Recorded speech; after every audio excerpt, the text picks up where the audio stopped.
Keith. And welcome to the Demand Gen Daily Podcast.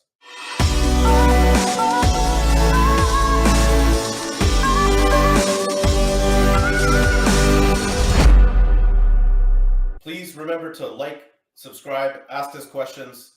That's how we're kicking off today. But today's topic is 5 reasons you've hit a plateau in results. And we're going to take a little bit of a different angle today and maybe talk about a few things why your team isn't hitting those marketing results. So if you are in charge of a team, if you are the manager, or you are the subject matter expert that is helping others achieve a certain goal, this is the episode for you. So we're going to kick off with number 1, lack of awareness.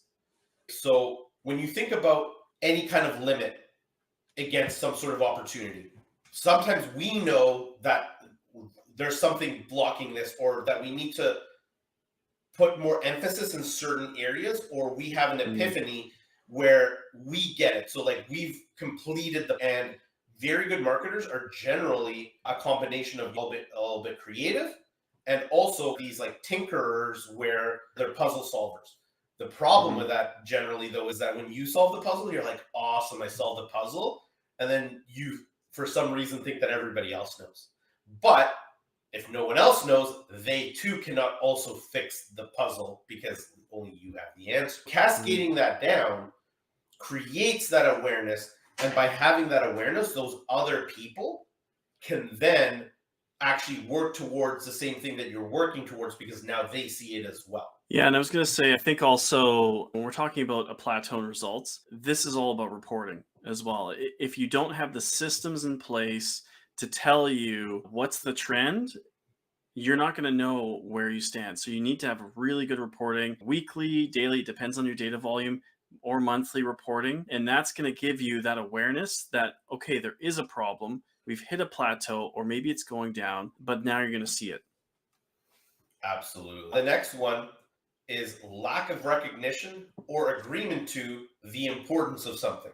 So how this works, you understand that something might be important, or somebody on your team might understand that something's important, but there isn't consensus among the team of how important, right? So you see this in a lot of projects that are multidisciplinary. So it goes from creative to digital, and then strategy needs to sign off, and everybody has these competing priorities.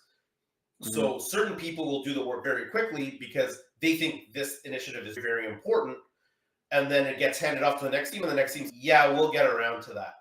But they don't even say that. They're just like, yep, thank you, get back to you when it's done. All of a sudden, work stops. And the important things now stop getting done. Yeah. So the important thing here is to create consensus among whether you're looking at something like, let's imagine like a blocker, like you've looked at your online funnel and that there's like a very specific blocker in your mid funnel. And you recognize it's like, we need to fix this. This is the initiative. You push it out, but other people might be still really focused on the top of the funnel. Like, oh, we need to like iterate, and we need to pump out this new creative, and we need to come up with new campaigns, and there's this new niche we need to try, and all of these things. But you recognize, you're like, look, my conversion rate can go from 3 to 5% potentially at this mid funnel point. I don't care if you fill my top of funnel by double, because if I double my conversion, it's not even going to cost me any more media spend. So it's actually more important.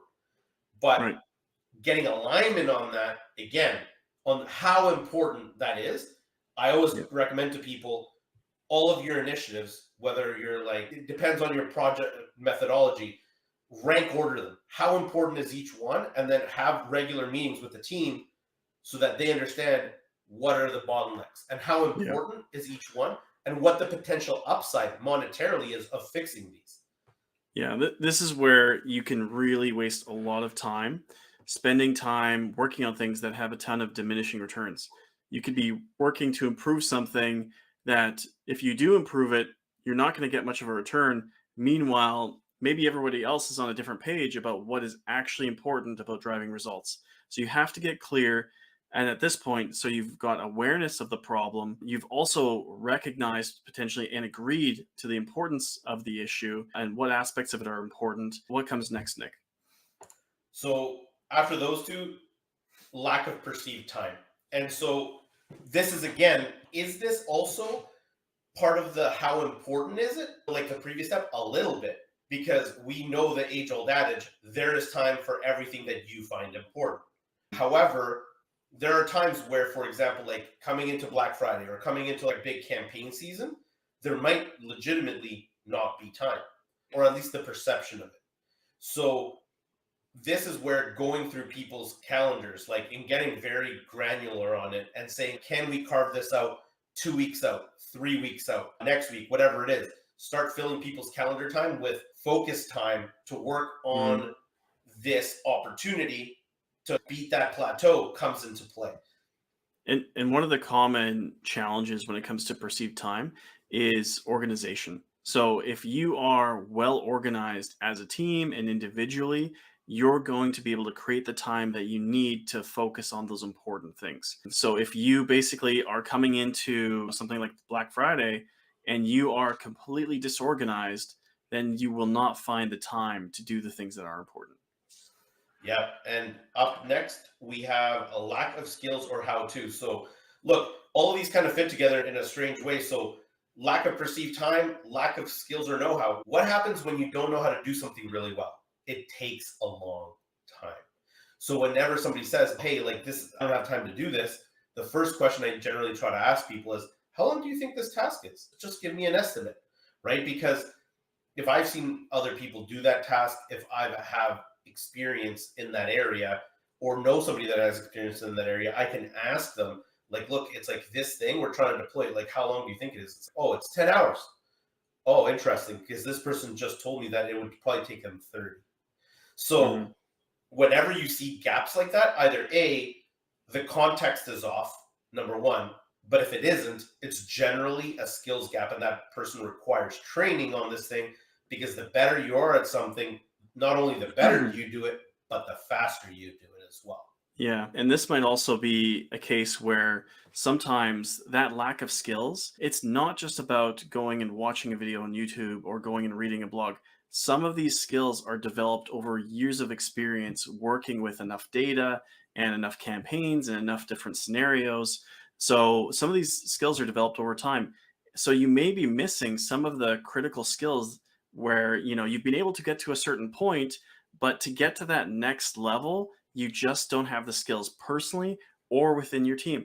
And that's okay because you likely have a lot of things that you're doing that are maintaining the system at to the point where it's at currently. But this is where you might need to either speak to an agency, speak to a consultant, speak to somebody in the field that might have a greater level of experience and that skill set that you can basically speak to them, bounce some ideas off of them, potentially bring them into support if it's needed to bridge that gap.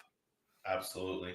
And then the last one, lack of interest or blatant apathy. This is the not so nice one. Sometimes there's some key initiatives out there to try to break through that plateau, and you have a team member that just doesn't care.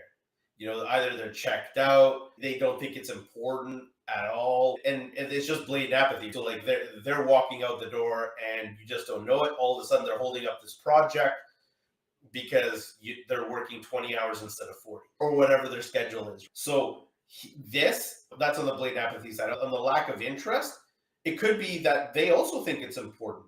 They're just not Mhm. interested in it. So it makes its way down their to-do list and it goes from the top down to the middle, down to the bottom because they say it's important, but I'm convincing myself that these other things are more important because they're actually more interesting for that person.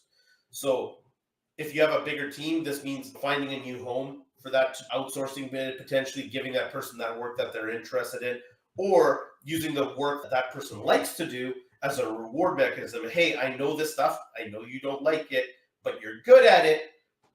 Can you please help us out here? And right behind that, let's focus on a project that you enjoy doing. And that's how you can unlock that step. Yeah, absolutely. So that's been an excellent overview of the 5 reasons you may have hit a plateau. All right. Thank you so much, everybody. Till next time.